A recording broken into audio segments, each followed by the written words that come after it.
Bonjour Yannick Jadot. Bonjour. Merci de répondre à mes questions ce matin. Vous êtes le candidat écologiste à l'élection présidentielle. Vous êtes aussi député européen écologie Les Verts. On n'a jamais autant parlé d'écologie. On va essayer de comprendre pourquoi est-ce qu'aujourd'hui vous stagnez autour de 5%, dans un contexte où en effet l'écologie est omniprésente. Mais je voudrais qu'on rentre dans les détails aussi de ce plan de résilience qui a été annoncé hier par Jean Castex. 3 semaines que la guerre en Ukraine a commencé, avec des conséquences évidemment ici en France. Il a mis des milliards sur la table pour aider notamment les entreprises très consommatrices d'énergie. Vous, l'écolo, est-ce que vous auriez aidé en priorité ces entreprises-là ? Il faut aider la société française à passer le cap. Il faut aider les entreprises. On est en train de regarder dans le détail parce que souvent on aide les très grosses entreprises, on n'aide pas les boulangers, on n'aide pas les artisans qui eux aussi voient leurs factures d'énergie exploser, des factures de carburant, et on aide mal les Françaises et les Français. Et ce n'est surtout pas un plan de résilience. L'idée de la résilience, c'est l'idée qu'en fait, non seulement on fait face à la conjoncture, mais on change structurellement le système qui fait qu'on se prend des crises les unes après les autres et que c'est de plus en plus dur. Quand vous dites que ce n'est pas un plan de résilience, vous voulez dire ils nous vendent un plan de résilience, mais dans les faits, ça ne l'est pas ? Non, c'est comme tout ce quinquennat, comme toutes les situations politiques de ce quinquennat. Ils n'ont rien anticipé. Ils n'ont préparé jamais les Français à ces crises, des crises du carburant, les crises de l'énergie, les crises de la santé, on l'a vu aussi en Corse. Ils ne règlent rien et d'un seul coup, ils arrivent avec beaucoup d'argent public sans véritablement aider celles et ceux qui en ont le plus besoin. Aujourd'hui, on voit bien que pour les Françaises et les Français, il y a un énorme problème de pouvoir d'achat. Alors attendez, il y a beaucoup de choses dans ce que vous dites. Moi, je voudrais qu'on arrive à détailler. D'abord, vous dites, au fond, c'est un plan de court terme. C'est un plan que de court terme. À court terme, cela dit, vous auriez quand même fait la même chose. Oui, il faut aider là les entreprises, il faut aider les agriculteurs, donc là, les pêcheurs veut dire que les aides, à passer cette étape. Les aides d'abord aux entreprises qu'on dit énergivores. Ça, malgré tout, vous leur auriez dit à long terme, il faut que vous passiez un peu plus de l'énergie, mais enfin à court terme, je vais vous aider. À court terme, je vous aide, mais en vous aidant, je vous aide aussi à évoluer. Parce que là, il n'y a absolument aucun changement structurel qui est engagé. Aujourd'hui, vous avez plein de professions qui dépensent énormément en énergie. À chaque fois qu'il y a une crise énergétique, c'est une catastrophe. Et on ne les aide pas à évoluer dans leur processus. On ne met pas plus de marchandises sur les trains plutôt que sur les routes. On n'aide pas les pêcheurs à avoir des moteurs on va leur donner de l'argent, qui sont moins énergivores pour justement à la fois garantir leur sécurité en mer et qu'ils consomment moins de carburant quand ils sortent pêcher. Et on voit bien que pour les consommateurs, ce qui est fait, c'est, vous savez, ces fameux 15 centimes, mais qui vont plus profiter à quelqu'un qui a un gros 4x4 qu'à l'infirmière qui fait 100-150 km par jour avec sa Clio. Vous voyez bien qu'aujourd'hui... Vous l'auriez fait autrement ? Ah oui, moi, dans ma mesure, je cible. C'est-à-dire que moi, je dis, on met 400 € de chèque énergie sur les 6 millions de familles qui sont les plus en difficulté, 100 € sur les classes moyennes. Vous savez que dans notre pays, les 20% les moins riches, l'énergie, c'est 15% du budget. Les 20% les plus riches, c'est 5% du budget. Et en fait, l'État aide plus les plus riches que les moins riches. Et puis, aujourd'hui, face à l'explosion des prix, il faut des mesures sur le revenu. Moi, je demande au gouvernement d'augmenter immédiatement de 5% le SMIC, d'imposer, vous savez, ces négociations qui n'en finissent plus sur tous les bas salaires. Le gouvernement... presque 2 entreprises sur 3 aujourd'hui qui disent qu'ils vont augmenter les salaires en France. Attendez, que les gens disent qu'il y ait des négociations, qu'il y ait des choses... Vous n'y croyez pas ?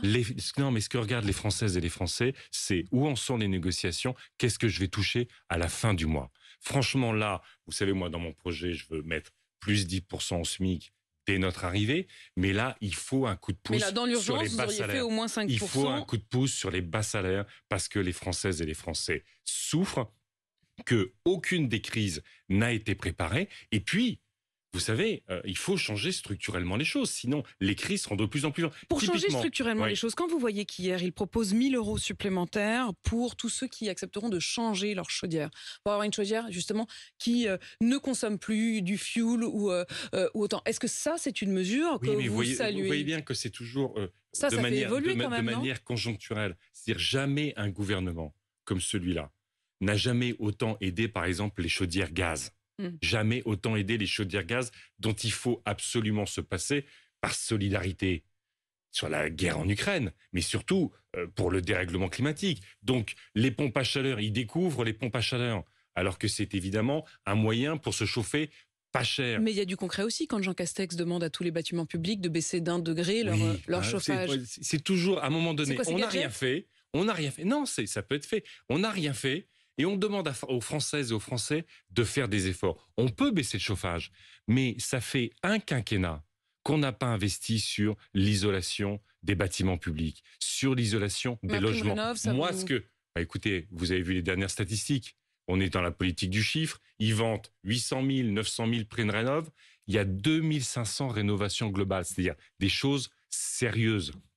Moi, ce que je demande au gouvernement, et c'est le plan que nous portons, nous écologistes, c'est de mettre tous les acteurs du bâtiment autour de la table, depuis les plus grands groupes jusqu'aux artisans, et de prioriser tous les travaux dans le bâtiment de rénovation sur les bâtiments qui sont les plus énergivores, bâtiments publics évidemment chauffés au gaz, sur les logements des Françaises et des Français où les Françaises et les Français souffrent le plus. On a 12 millions de Français qui sont en précarité énergétique, qui n'arrivent pas à bien se chauffer cet hiver. Eh bien, mettons le paquet, c'est bon pour le pouvoir d'achat, c'est bon pour l'emploi dans notre pays, et on pourra se débarrasser plus vite du gaz russe et lutter contre le dérèglement climatique. Yannick Jadot, Total, qui va rajouter 10 centimes dans toutes les stations Total à la ristourne de 15 centimes proposée par le gouvernement.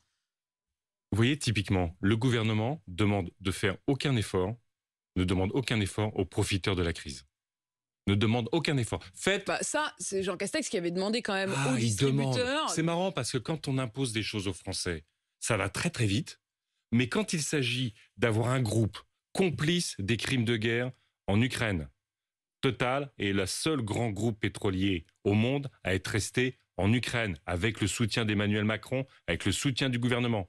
Nous avons un groupe national qui participe aux atrocités. Pour vous, Total est complice de crimes de guerre. Bien sûr, avec le gouvernement qui participe au financement de la guerre en Ukraine. C'est une honte pour notre pays, mais ça dit bien, au fond, toutes les ambiguïtés d'Emmanuel Macron par rapport à la situation. Mais aujourd'hui, Total a fait 15 milliards d'euros de bénéfices. C'est historique. Ces bénéfices, ils les font sur qui? Ils les font sur les consommateurs. Ils les font sur le climat et aujourd'hui, ils les font sur la guerre en Ukraine. Est-ce qu'il faut taxer de manière exceptionnelle pendant cette crise tous ceux... Il faut récupérer tous les surprofits. Tous les surprofits Total, des pétroliers qui aujourd'hui payent des milliards de dividendes aux actionnaires sur le dos des consommateurs. Et le gouvernement n'impose rien. Nous mettrions en place la taxation très lourde de tous les surprofits. De la même façon dans l'agriculture, vous avez effectivement beaucoup d'agriculteurs qui sont en difficulté aujourd'hui. Beaucoup. Notamment parce que, encore une fois, on dépend du tourteau de soja brésilien qui détruit l'Amazonie, qui détruit le climat. D'où une vraie souveraineté alimentaire à construire. Mais vous avez par exemple des producteurs de céréales qui, du fait de l'explosion vont vendre leur blé des plus cours cher sur les marchés internationaux, vont faire beaucoup d'argent sur les marchés internationaux. Est-ce qu'on ne peut pas prendre à ceux qui font beaucoup d'argent dire que les grands céréaliers, les grandes exploitations céréalières en France doivent bien sûr, mais c'est toujours la même chose. Vous voyez, avec ce gouvernement, c'est toujours la même chose. Il y en a qui, dans le Covid, on l'a vu, ont fait beaucoup d'argent. Les milliardaires se sont enrichis comme personne ne s'est enrichi dans les dernières années dans notre pays. Mais on n'arrive pas. Ils n'arrivent pas parce qu'ils ne veulent pas mieux payer ceux qui sont très mal payés et qui ont tenu la société. Yannick Jadot, vous dites de Total qu'il est complice de crimes de guerre. Oui. Il y a d'autres entreprises qui restent là-bas en Russie, des entreprises françaises que effectivement, le gouvernement aujourd'hui ne décourage pas de rester en Russie. Il y a Danone, il y a Société Générale, il y a Leroy Merlin, il y a Auchan, Decathlon, Mondial. Est-ce que vous leur dites aujourd'hui quitter la Russie ? Bien sûr, comme des dizaines et des dizaines de grands groupes mondiaux. Enfin, on ne sait pas quel est le bilan, mais on a eu le théâtre de Mariupol qui a été bombardé, là où c'était marqué partout qu'il y avait des enfants. On a des hôpitaux pédiatriques qui sont bombardés, des populations civiles qui sont victimes de crimes de guerre tous les jours. Et vous savez que on n'a jamais autant importé de gaz de Russie. Enfin, on a quand même un problème. Il y a quand même une contradiction, pardon, là-dessus, Yannick Jadot. Moi, je ne comprends pas. Vous savez, pourquoi est-ce qu'on continue à acheter du gaz et du pétrole à cause des Allemands? Et pourquoi? Mais non, arrêtez de focaliser uniquement sur les Allemands. Les Allemands, nous aussi, on a du gaz. 55%, non mais nous, on en a 17%, on pourrait s'en passer. On pourrait s'en passer. Moi, je suis Donc, Yannick Jadot, il y a un moment où vous devez aussi pouvoir pointer les responsabilités. Il y a aussi une responsabilité, y compris des écolos allemands. Mais non, attendez. Dans l'extrême dépendance. Je trouve ça extraordinaire. Je trouve ça extraordinaire. Le fait que les Allemands aujourd'hui soient obligés de rallumer des centrales à charbon, ça vous paraît pas un problème? Mais en France aussi, on fait tourner les centrales à charbon, madame, parce que notre nucléaire ne fonctionne pas assez. Ce que je veux dire, c'est que les écologistes se battent depuis des années. Ça, pour vous, c'est pas un problème. Non, mais attendez. Quand même, attendez, les écologistes se battent depuis des années pour qu'on sorte des dépendances vis-à-vis des énergies fossiles. On a été les seuls au niveau européen à refuser que le gaz soit considéré comme une énergie verte, ce qu'a porté le président Macron avec ses collègues de Pologne ou de Hongrie. Donc, nous, on a la cohérence. Mais notre cohérence aujourd'hui, c'est justement de dire... Je ne parle pas de nous, Français, je parle aussi de vous, écolos. Nous, écolos, on a la cohérence, on sort des énergies fossiles. On veut sortir et on se bat pour sortir des énergies. C'est quand même pas les écologistes qui, comme Emmanuel Macron, ont été signés des contrats avec Vladimir Poutine pour que Total s'installe en Russie.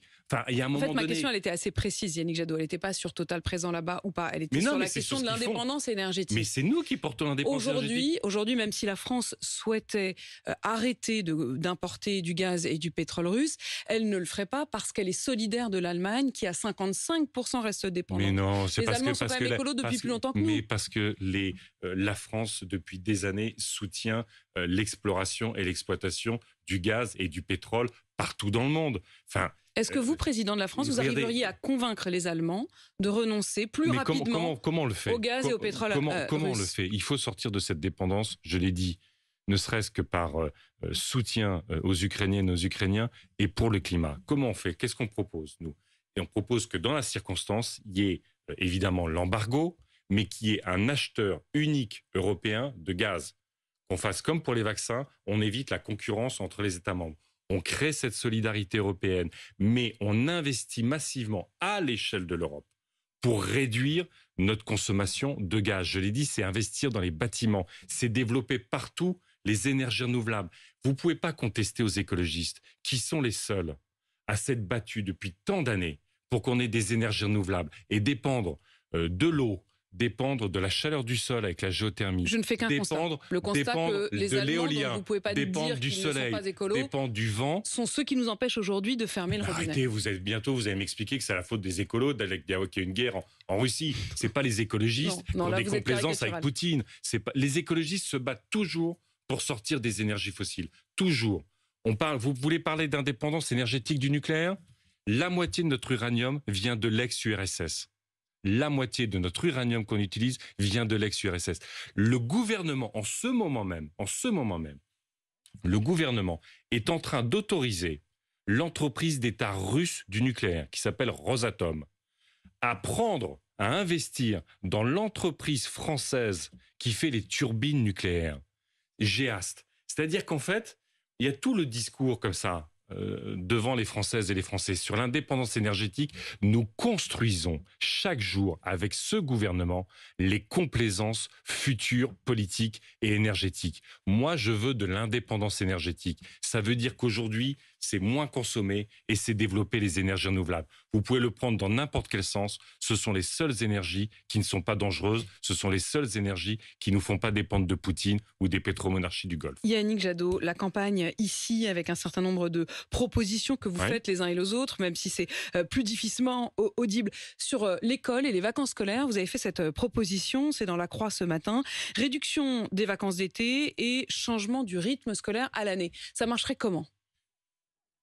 Ce que j'explique dans cette interview, c'est il faut absolument réparer l'école, augmenter les salaires des enseignants, augmenter les effectifs, 65 000 recrutements pour qu'on ait des classes où on évite les sureffectifs, 30, 35 élèves, c'est impossible à gérer pour beaucoup d'enseignants dans des bonnes conditions.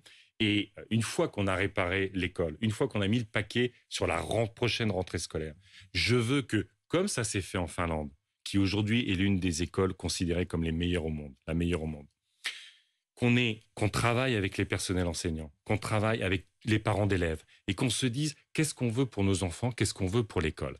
Et une des possibilités, c'est effectivement, moi je veux qu'on ait plus de travaux manuels à l'école, plus de sport, plus de culture, évidemment plus de nature, et qu'on pense l'évolution de l'école ensemble. Une fois qu'on a mieux payé les enseignants et qu'on a réparé l'institution. Ça veut dire étaler davantage peut-être dans le temps, par exemple, plutôt que des journées à rallonge de 8h à 18h.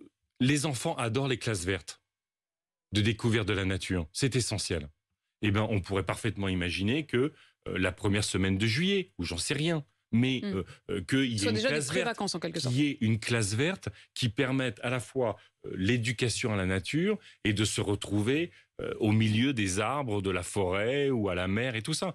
Donc moi, ce que je veux surtout, c'est que, à la fois, je l'ai dit, priorité, réparer l'école, mieux payer les enseignants et en recruter. Mais qu'on ait cette réflexion ensemble. Vous savez combien les enfants, dans la journée, parfois, sont épuisés. Eh bien, réfléchissons à ces rythmes scolaires, réfléchissons avec les enseignants et trouvons les bonnes solutions. Ayons cette réflexion ensemble, réfléchissons. Ouais. Est-ce que vous signeriez ce hashtag, ce mot d'ordre, pas de débat, pas de mandat, c'est-à-dire cette question, effectivement, qu'il y a finalement assez peu d'espace aujourd'hui de réflexion, de discussion. D'abord, pas de débat entre vous, hein, ça c'est ce qu'Emmanuel Macron a imposé en quelque sorte, puisqu'il ne veut pas participer au débat avec les autres candidats. Pas de débat global. Est-ce que vous iriez jusqu'à dire que ça va peut-être hypothéquer un peu le début du mandat suivant ? Il est évident que si, dans les un peu plus de 3 dernières semaines qui restent, il n'y a pas de débat, au sens où les Françaises et les Français n'ont pas les moyens de choisir dans quelle société ils veulent vivre les 5 prochaines années. Et au fond, vous savez, avec le dérèglement climatique, les urgences sociales, la guerre sur notre pays, l'Europe, c'est plus que les 5 ans qu'on va choisir le 10 avril. Et donc, il y a beaucoup d'interrogations dans notre pays. On voit les crises de plus en plus violentes percuter les Français, de la colère, de la frustration, et puis beaucoup d'enthousiasme, d'engagement. Eh bien, tout ça doit trouver un débouché politique. La force de la démocratie, c'est que ce qui se passe dans la société... Est-ce que vous avez le sentiment qu'aujourd'hui, il n'y a pas de débouché politique ? Eh bien, écoutez, c'est le risque de cette campagne. Nous, vous savez, nous portons l'idée qu'on peut mieux anticiper ces crises pour les éviter, parce qu'au fond, rien n'est fait pour les anticiper, et c'est de plus en plus dur pour les Françaises et les Français. C'est la responsabilité d'Emmanuel Macron ? Alors, il a une responsabilité évidente. Il est si fébrile sur son bilan qu'il ne veut pas en débattre. Et donc, évidemment, l'inaction climatique a été sanctionnée même par la justice française, et on voit les régressions sociales tous les jours. Donc, il nous faut un beau et grand débat démocratique pour tirer toutes les leçons de ces crises, pour savoir comment les uns et les autres veulent y répondre, et que ce soit un vrai choix positif de société pour les 5 prochaines années. Parce que si on n'arrive pas à purger par la politique les tensions de la société, eh bien effectivement, notre démocratie est en danger. Un mot de la Corse. Le ministre de l'Intérieur, qui était mon invité hier à ce même micro, partait juste après en Corse. Il ouvre la possibilité de discussion qui pourrait aller jusqu'à l'autonomie. Est-ce que vous, si vous êtes président, vous poursuivrez ces discussions en envisageant également l'autonomie ? C'est typiquement une situation où rien n'a été fait, rien n'a été anticipé. Il y a eu... En fait, j'ai l'impression que c'est la même chose pour tout. Hein. Mais oui, vous me répondez ça sur l'écologie, sur la Corse, sur l'école. Nous portons. Ben oui, parce que c'est la réalité de ce quinquennat. En fait, ils n'agissent que le dos au mur. Vous voyez que sur les Gilets jaunes, ils ont commencé à réagir quand il y a eu les violences. Sur la Corse, ils commencent à réagir quand il y a eu les violences. Alors que vous avez la collectivité de Corse avec Gilles Simeoni qui, depuis des mois, demande au gouvernement cette négociation pour qu'on sorte de la défiance, pour construire une relation forte entre la Corse et l'État français. Mais est-ce qu'il vaut mieux tard que jamais, ou est-ce qu'au contraire, parce qu'il y a des violences, il aurait mieux fallu ne rien faire ? Ah non, là, il faut surtout commencer à accélérer les choses. Tout a été... au fond, le président de la République a perdu plus d'1 an, 2 ans vis-à-vis de la Corse. voire un quinquennat. Maintenant, aujourd'hui, effectivement, les corps sont en responsabilité. Il y a la perspective que je défends depuis longtemps d'une autonomie de plein droit, de plein exercice, pour renforcer les compétences des régions sur un certain nombre de domaines. C'est comme ça qu'on va vers l'apaisement et non pas à chaque fois qu'il y a le feu, se dire « Ah ben on va commencer à bouger ». Ça Yannick marche Jadot, pas. merci d'avoir répondu Merci. à mes questions ce matin, candidat écologiste à l'élection présidentielle, 8h52 sur